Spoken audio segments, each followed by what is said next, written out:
त्या प्रेमापोटी त्या अंतरवाली सराटीत आम्ही 10 वेळा मारलो की मी एक मराठा समाजाचा असायला पाहिजे, मला असं जाणवलं नाही. मी जयभीम समाजाचा असून मला जी प्रेम मिळालं ते मला एवढा बी तुझ्या भाव तिथं मला दिसला नाही. कारण मी बघितलं एवढ्या 10, 20, 30, 40, 40 लोकांच्या बैठकीमध्ये मला जो वेळ मिळत होता तो मी कधी विसरणार नाही.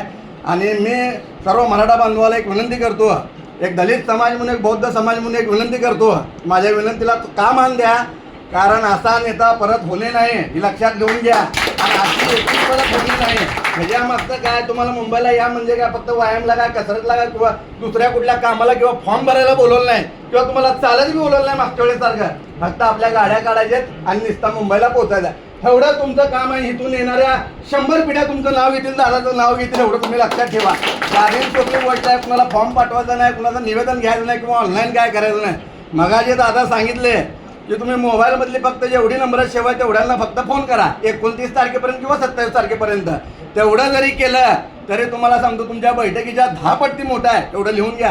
आणि दादा माझ्या परीनं जेवढं काय होईल, कुठला आर्थिक असेल, नियोजन असेल, गाड्यात असेल, त्यात मी हातभार लावायला तयार आहे. एवढं बोलतो आणि 2 शब्द सांगतो. आणि परत एकदा सांगतो, एक लहान तुमच्यासमोर लहान एक विनंती करतो, प्रत्येकाने मेसेज किंवा फोन करताना काय माझं थोडं स्वार्थ समजा, खाली एक वाक्य ब्रीद वाक्य लिहा. जसं दादांनी सांगितलं एक घर एक गाडी, खाली असा नेता परत होणे नाही एवढं वाक्य लिहा. एवढे विनंती करतो.